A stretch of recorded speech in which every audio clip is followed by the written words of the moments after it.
എല്ലാവർക്കും അഡ്വാൻസായിട്ടൊരു പുതുവത്സര ആശംസകൾ നേരുകയാണ്. ഞാൻ പാസ്റ്റർ ജോസ് സാമുവൽ. ഞാൻ ഈ വീഡിയോ ഇപ്പം ചെയ്യുവാനായിട്ടുള്ള പ്രധാനപ്പെട്ട കാരണം, ഇന്ന് ഞാൻ നമ്മുടെ ഫേസ്ബുക്കിൽ അത് പറയുന്നതിന് മുൻപ്, പ്രത്യേകിച്ച് ഇപ്പം നമ്മുടെ നാട്ടിൽ ജനറൽ കൺവെൻഷനുകളുടെ കാലഘട്ടമാണ്. അങ്ങനെ ഉള്ള ഒരു കൺവെൻഷൻ, അതും പ്രത്യേകിച്ചും ചെറുവക്കൽ ന്യൂ ലൈഫ് ബിബ്ലിക്കൽ സെമിനാരിയുടെ ജനറൽ കൺവെൻഷനാണ് നടന്നത്.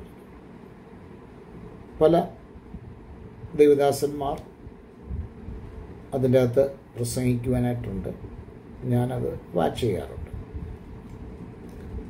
അപ്പം അതിൽ ഇന്ന് പ്രസംഗിച്ച ഒരു ദൈവദാസൻ്റെ പ്രസംഗം, ആ പ്രസംഗത്തിൻ്റെ എല്ലാ ഭാഗവുമില്ല, ഒരു ചെറിയ പ്രസക്തമായൊരു ഭാഗം, അതൊന്ന് നിങ്ങളെ കാണിച്ചിട്ട് ഞാൻ എൻ്റെ വിഷയത്തിലേക്ക് വരാം. എട്ടാം നാളിൽ പരിച്ഛേദനയേറ്റവൻ ബെന്യാമിൻ 3:6. എട്ടാം നാളിൽ പരിച്ഛേദനയേറ്റവൻ ബെന്യാമിൻ ഗോത്രക്കാർ, ഇസ്രായേൽ ജാതിക്കാരൻ, എബ്രായരിൽ നിരിച്ച എബ്രായൻ, ന്യായപ്രമാണം സംബന്ധിച്ച് പരീക്ഷ ശുഷ്കാന്തി സംബന്ധിച്ച് സഭ ഉപദ്രവിച്ചവൻ, ന്യായപ്രമാണത്തിൻ്റെ നീതി സംബന്ധിച്ച് അനന്യൻ, 9 കോടി പവന്റെ സ്വത്തുണ്ടായിരുന്ന അപ്പൻ്റെ മകൻ, കപ്പൽ ഉണ്ടാക്കി വിൽക്കുന്ന ജോലി ചെയ്യുന്ന അപ്പൻ്റെ മകൻ. പക്ഷെ അടുത്ത വാക്കിൽ പറയുന്നു, ക്രിസ്തു നിമിത്തമായി കൗണ്ടഡ് എവരിതിങ് ആസ് ഡൺ. അപ്പം നിങ്ങൾ കേട്ടല്ലോ ഈ പ്രസംഗം. ഈ പ്രസംഗത്തിൽ ഈ ദൈവദാസൻ പറയുന്നത്, പൗലോസ് തനിക്ക് ലാഭമായിരുന്നതൊക്കെയും ഛേദമെന്നെണ്ണിയത് 9 കോടി പവന്റെ സ്വത്ത്, പിന്നെ കപ്പലുടമയായിരുന്നു എന്നാണ്. നമ്മൾ ഇസ്രായേലിൻ്റെ അല്ലെങ്കിൽ യഹൂദ ചരിത്രം പഠിക്കുമ്പോൾ അവരുടെ ചരിത്രങ്ങളൊക്കെ രേഖപ്പെടുത്തിയിട്ടുള്ള ചില പുസ്തകങ്ങളുണ്ട്. അതിലൊന്നാണ് തോറ, ന്യായപ്രമാണം. മറ്റൊന്ന് തൽമൂദാണ്. അത് കഴിഞ്ഞാൽ ഇഞ്ചിൽ, കെത്തൂബീം, നബീം, തനഖ്, ഇങ്ങനെ പറയുന്ന പല പുസ്തകങ്ങളുണ്ട്. ഈ പുസ്തകങ്ങൾ ഒക്കെ പരതിയാൽ ഏകദേശം യഹൂദന്മാരുടെ ചില ചരിത്രങ്ങളും അവരോട് അനുബന്ധിച്ചിട്ടുള്ള ചില ഭാഗങ്ങളും നമുക്ക് കിട്ടാൻ സാധ്യതയുണ്ട്. എന്നാൽ ഇതിലൊന്നും പറയപ്പെടാത്ത ഒരു പരാമർശമാണ് ആ പാസ്റ്റർ നടത്തിയത്. അത് പ്രത്യേകിച്ച് നിങ്ങൾ ഓർക്കണം, ഒരു ബിബ്ലിക്കൽ സെമിനാരിയാണ്. അവിടെ എൻ്റെ അറിവ് ശരിയാണെങ്കിൽ BTH MD ഒക്കെ പഠിപ്പിക്കുന്ന ഒരു സ്ഥാപനമാണ്. ഞാൻ ഒരു പ്രാവശ്യം USA പോയപ്പോൾ പാസ്റ്റർ ജോൺസൺ അദ്ദേഹത്തിൻ്റെ ഭവനത്തിൽ പോയിട്ടുണ്ട്. ആ ഒരു പ്രാവശ്യം മാത്രമുള്ളൊരു ബന്ധമുള്ളൂ.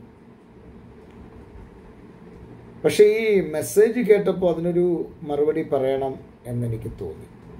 കാരണം നമ്മൾ വേദപുസ്തകം പഠിപ്പിക്കുന്നതും പഠിക്കുന്നതും ഇല്ലാത്ത കാര്യങ്ങൾ ഉണ്ടാക്കി പറയാനല്ല.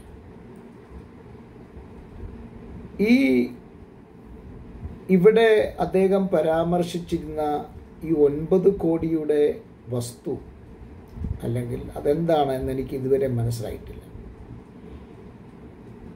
വേദ അധ്യാപകരുടെ അല്ലെങ്കിൽ ദൈവവചനം പഠിപ്പിക്കുന്നവരുടെ ഇടയിൽ ഒരു അല്പം അഭിപ്രായ വ്യത്യാസം പൗലോസിൻ്റെ 14 ലേഖനങ്ങളെക്കുറിച്ചുണ്ട്.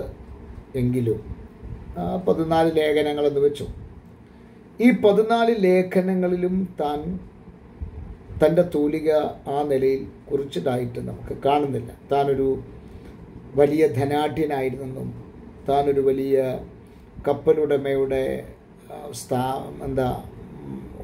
മകനായിരുന്നെന്നും എന്നൊക്കെ ഒന്നും അദ്ദേഹം എങ്ങും രേഖപ്പെടുത്തിയിട്ടില്ല. പിന്നെ ഫിലിപ്പിയ ലേഖനത്തിലേക്ക് വരുമ്പോൾ അവിടെ എഴുതിയിരിക്കുന്ന ഒരു പദം, ഞാൻ എബ്രായൻ, ഞാൻ ബെന്യാമിൻ ഗോത്രക്കാരൻ, 8-ാം നാളിൽ പരിച്ഛേദന ഏറ്റവൻ.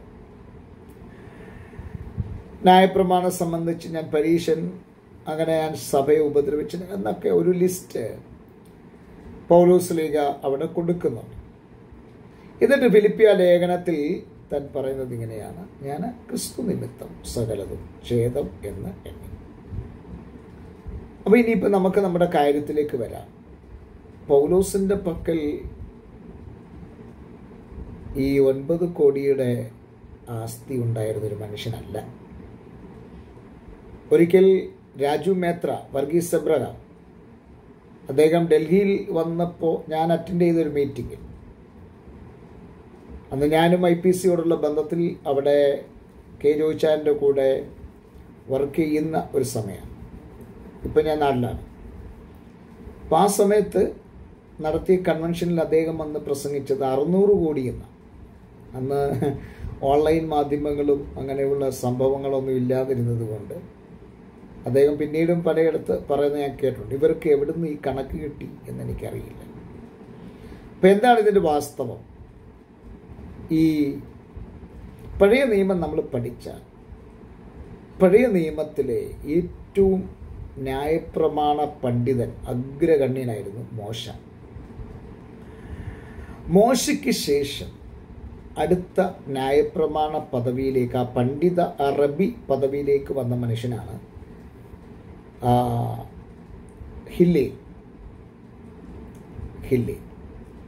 അപ്പോൾ യഹൂദന്മാരെ സംബന്ധിച്ചിടത്തോളം ഒരു റബി എന്ന് പറയുന്ന നാമം, ആ പദവി, അതൊരു ഭയങ്കര പദവിയാണ്. അപ്പോൾ ഇസ്രായേലിൻ്റെ അല്ലെങ്കിൽ യഹൂദന്മാരുടെ ഇടയിലെ ആദ്യത്തെ ന്യായപ്രമാണ പണ്ഡിതൻ മോശയാണ്. രണ്ടാമത് ആ സ്ഥാന പദവി അലങ്കരിച്ചിരുന്ന മനുഷ്യനാണ് ഹില്ലേൽ. ഹില്ലേലിന് ശേഷം വന്ന അടുത്ത ന്യായപ്രമാണ പണ്ഡിതനാണ് ഗമാലിയേൽ എന്ന് പറയുന്നത്. അപ്പോൾ 3 പേരുടെ പേരുകൾ ഞാനിവിടെ പറഞ്ഞു. ഒന്ന് മോശ, ഹില്ലേൽ, അടുത്തത് ഗമാലിയേലാണ്. ഈ ഗമാലിയലിന് ശേഷം ഗമാലിയലിൻ്റെ പാദപീഠത്തിലിരുന്ന് പഠിച്ച ന്യായപ്രമാണ പണ്ഡിതനാണ് ഈ നമ്മുടെ ശൗൽ, പൗലോസ്. അപ്പം ശൗല് അങ്ങനെ ന്യായപ്രമാണ പാണ്ഡിത്യം എടുത്തു അടുത്ത ഒരു റബ്ബി സ്ഥാനത്തേക്ക്, അതായത് ഈ ഗമാലിയലിന് ശേഷമുള്ള ഒരു പദവിയിലേക്ക്, ആ റബി പദവിയിലേക്ക് വരേണ്ടിയിരുന്ന മനുഷ്യനാണ് ഈ ശൗൽ അഥവാ പൗലോസ്. അങ്ങനെ ആ ഒരു പദവി അലങ്കരിക്കുവാനായിട്ടുള്ള യത്നത്തിലും പ്രയാണത്തിലും അതിനിടയിലാണ് കർത്താവായ യേശുക്രിസ്തുവിൻ്റെ ദർശനം തനിക്ക് ലഭിക്കപ്പെടുകയും താൻ ആ ദർശനത്തിൻ്റെ അനുസരിച്ച് തൻ്റെ ചുവടുകളെ മാറ്റുകയും പിന്നീട് താൻ ക്രിസ്തുവിന് വേണ്ടിയിട്ടുള്ള പ്രയാണത്തിലേക്ക് തിരികുകയും ചെയ്തത്. അങ്ങനെ താൻ തൻ്റെ ഉണ്ടായിരുന്ന, അല്ലെങ്കിൽ ആ രാജ്യത്തെ, ആ യഹൂദന്മാരുടെ ഇടയിലുണ്ടായിരുന്ന ഏറ്റവും വലിയൊരു പദവി താൻ ക്രിസ്തു നിമിത്തം, പൗലോസിൻ്റെ ഭാഷയിൽ പറഞ്ഞാൽ ഛേദം എന്നെണ്ണി. ഇനി അത് മാത്രമാണോ? അത് മാത്രമല്ല. പൗലോസ് പറയുന്ന ആ ഭാഗം തന്നെ എടുത്ത് നമുക്ക് വിശദീകരിക്കാനുള്ളതേ ഉള്ളൂ. പൗലോസ് പറയുന്ന, ഞാൻ എബ്രായൻ, ഞാൻ ബെന്യാമിൻ ഗോത്രക്കാരൻ. അപ്പോൾ ഈ ബെന്യാമിൻ ഗോത്രക്കാരൻ എന്ന് എടുത്തു പറയാനുള്ള കാരണം എന്താണ്? പഴയ നിയമത്തിൽ നമുക്കൊരു ശൗലിനെ കാണുവാൻ കഴിയും. ആ ശൗലും ബെന്യാമിൻ ഗോത്രക്കാരനാണ്. അപ്പം ആ ശൗലും ബെന്യാമിൻ ഗോത്രക്കാരനായി ആ ഗോത്രത്തിൽ തന്നെ പിറന്നവനാണ് ഈ ശൗലും. അതുകൊണ്ട് തന്നെ അവന് പ്രശംസിപ്പാൻ വകയുണ്ട്. അവനൊരു രാജകീയ കുടുംബത്തിൽ ജനിച്ചു വളർത്തപ്പെട്ടവനാണ് എന്ന് പറയുന്നതാണ്. ഇവൻ്റെ ഈ പൗലോസിൻ്റെ പിൽക്കാലങ്ങളിലേക്ക് വരുമ്പോൾ ആ രാജകീയ പദവികളൊന്നും അവിടെ നിലനിൽക്കുന്നില്ല. പക്ഷെ വർഷങ്ങൾ പിൻപോട്ടിറങ്ങി തിരിക്കുമ്പോൾ ആ രാജകീയ പദവികളുടെ ഒരു ആന്തോളനം ഇവരിൽ ഏശിയിട്ടുണ്ട്. അത്രയേ ഉള്ളൂ. അല്ലാതെ പൗലോസ് ഒരു വലിയ ധനാഢ്യനായിരുന്നില്ല. ഇനിയും നമുക്ക് അല്പം കൂടെ ഇറങ്ങി ചിന്തിച്ചാൽ യഹൂദന്മാരെ സംബന്ധിച്ചിടത്തോളം അവരുടെ തലമുറകളെ അവരുടേതായിട്ടുള്ള കുലത്തൊഴിൽ പഠിപ്പിക്കണം എന്നുള്ള ഒരു നിയമമുണ്ടായിരുന്നു. അതിൽ ഈ പൗലോസിൻ്റെ അഥവാ ശൗലിൻ്റെ കുലത്തൊഴിലായിരുന്നു കൂടാരപ്പണി എന്ന് നമുക്ക് പൗലോസിൻ്റെ ലേഖനത്തിൽ തന്നെ വായിക്കുവാൻ കഴിയും. അപ്പോൾ കൂടാരപ്പണി ചെയ്തുകൊണ്ട് ടെൻറ്റ് മേക്കർ, കൂടാരപ്പണി ചെയ്തുകൊണ്ടിരുന്ന ഒരു മനുഷ്യൻ. ആ സാഹചര്യത്തിൽ തൻ്റെ കുലത്തൊഴിലും തൻ്റെ വിദ്യാഭ്യാസ യോഗ്യതയും എല്ലാം മാറ്റിവെച്ചിട്ട് തൻ കർത്താവിനെ സേവിപ്പാൻ ഇറങ്ങി തിരിച്ചു. അപ്പം ഇവിടെ പൗലോസ് ഛേദം എന്നെണ്ണുന്നത്, ലാഭമായിരുന്നത് ഛേദമെന്നെണ്ണുന്നത് എന്ന് പറയുന്നത് ഈ 9 കോടി പവൻ്റെ സ്വത്തോ, ഇനി കപ്പലുടമ ഈ കപ്പലുണ്ടായിരുന്നു എന്നൊക്കെ, അങ്ങനെയാണെങ്കിൽ പിന്നെ പൗലോസിൻ്റെ മിഷണറി യാത്രയിൽ താൻ കപ്പലിൽ യാത്ര ചെയ്തത് സ്വന്തം കപ്പലിലായിരിക്കണമെന്നായിരുന്നല്ലോ. പക്ഷെ സ്വന്തം കപ്പലിൽ യാത്ര ചെയ്തതായിട്ട് എങ്ങനെ രേഖപ്പെടുത്തിയിട്ടില്ല. അപ്പം അദ്ദേഹം കൂലിക്ക് വാങ്ങിച്ച വീട്ടിൽ, ഒന്നും കൂടെ പറഞ്ഞാൽ വാടകയ്ക്ക് അദ്ദേഹം താമസിച്ചു എന്ന് രേഖപ്പെടുത്തിയിരിക്കുന്നു. ഇനി മറ്റുള്ള ഇതര സഭകളിലേക്ക് അദ്ദേഹം കത്തുകൾ അയച്ച് ധർമ്മശേഖരം നടത്തിയിരുന്നു.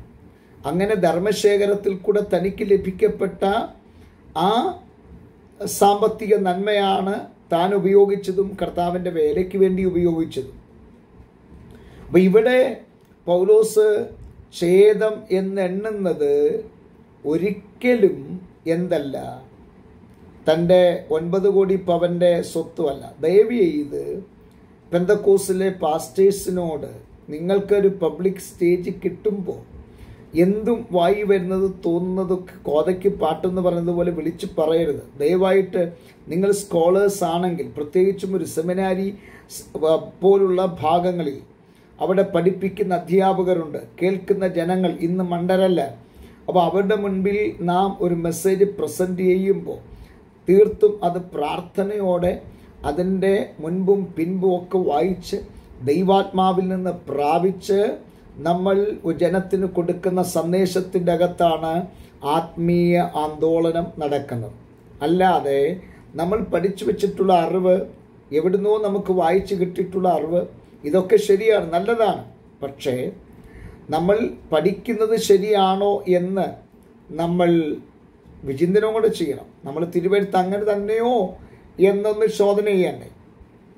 അപ്പം അതുകൊണ്ട് ദയവ് ചെയ്ത് എൻ്റെ സ്നേഹിതരോട് എനിക്ക് പറയാനുള്ളത്, ഒരിക്കലും ജനത്തെ വിഡ്ഢികളാക്കുന്ന തരത്തിലുള്ള സന്ദേശങ്ങൾ നമ്മളിൽ നിന്ന് ഉണ്ടാകാൻ പാടില്ല. തെറ്റായ വ്യാഖ്യാനങ്ങൾ, അതിനൊക്കെ ഹെർമന്യൂട്ടിക്സൊക്കെ നമ്മൾ പഠിക്കുമ്പോൾ അതിൻ്റെ അകത്ത് ഇൻ്റർപ്രിട്ടേഷൻ്റെ തന്നെ പല രീതികൾ കൊടുത്തിട്ടുണ്ട്. അപ്പോൾ ആ തെറ്റായ വ്യാഖ്യാനങ്ങളിലേക്ക് പോകാതെ ശരിയായ വ്യാഖ്യാനങ്ങളിലേക്ക് മടങ്ങി വരുവാൻ ഞാൻ ഈ വീഡിയോയിൽ കൂടെ നിങ്ങളെ പ്രബോധിപ്പിക്കുക. ഒരുപക്ഷെ പ്രായം കൊണ്ട് അദ്ദേഹം എന്നേക്കാൾ സീനിയർ ആയിരിക്കാം, ആണ്, അദ്ദേഹത്തിൻ്റെ ഫേസ് കട്ടിൽ നമുക്ക് മനസ്സിലാകും. 2, എന്നേക്കാൾ ശുശ്രൂഷയിൽ ഒരുപാട് തഴക്കവും പഴക്കവുമുള്ള ഒരു വ്യക്തിത്വമാണ്. എല്ലാ മാന്യതയും നിലനിർത്തിക്കൊണ്ട് തന്നെ പറയട്ടെ, നമുക്കൊരു വേദി കിട്ടുമ്പോൾ നമുക്ക് ആ വേദിയിൽ നമ്മൾ പ്രസംഗിക്കുവാൻ എടുക്കുന്ന വിഷയത്തെക്കുറിച്ചുള്ള ഒരു നല്ല അവലോകനം നാം നടത്തി ഒരു പ്രസംഗം ചെയ്യുകയാണെങ്കിൽ തീർച്ചയായിട്ടും അതിൻ്റെ അകത്തൊരു കഴമ്പുണ്ട്, അതിൻ്റെ അകത്തൊരു കാമ്പുണ്ട്. ആകയാൽ എൻ്റെ വാക്കുകൾക്ക് ഞാനിവിടെ പരിമിതി കുറിക്കുകയാണ്. പൗലോസ് ഛേദമെന്നെണ്ണിയത് തൻ്റെ 9 കോടി പവൻ്റെ സ്വത്തും ഒന്നുമല്ല. പൗലോസ് ഛേദമെന്നെണ്ണിയത് ഗമാലിയേൽ കഴിഞ്ഞാൽ അടുത്തൊരു പദവി, താൻ ആ പദവി അലങ്കരിക്കാൻ പോകുന്ന സമയത്താണ് ക്രിസ്തുവിനാൽ താൻ പിടിക്കപ്പെടുന്നത്. അതാണ് പ്രധാനപ്പെട്ടത്. 2, അദ്ദേഹത്തിൻ്റെ ഈ ഞാൻ മുമ്പ് പറഞ്ഞല്ലോ ഗോത്രവംശവും ആ ഭാഗങ്ങളൊക്കെ ഉണ്ട്. അതാണ് താൻ ഛേദമെന്നെണ്ണിയത്. അതുകൊണ്ട് തെറ്റായ വ്യാഖ്യാനത്തിലേക്ക് പോകാതെ, നമ്മുടെ ജനത്തെ തെറ്റായ വ്യാഖ്യാനത്തിലേക്ക് തള്ളിയിടാതെ, ക്രിസ്തുയേശുവിൻ്റെ കൃപയിൽ ശക്തിപ്പെട്ടുകൊണ്ട് ദൈവവചനത്തിൻ്റെ ആഴങ്ങൾ പരിശുദ്ധാത്മാവിൻ്റെ നിറവിൽ ആരാഞ്ഞ് ജനത്തിന് മനസ്സിലാക്കി കൊടുക്കുവാൻ ദൈവം നിങ്ങളെല്ലാവരെയും അതിനായി സഹായിക്കുകയും അനുഗ്രഹിക്കുകയും ചെയ്യുമാറാകട്ടെ. എല്ലാവർക്കും തികഞ്ഞ ഒരു നല്ല പ്രത്യാശയോടുള്ള വിട ഇപ്പോൾ ചൊല്ലുന്നു. അപ്പോൾ തന്നെ നിങ്ങൾക്ക് happy new year. Thank you so much.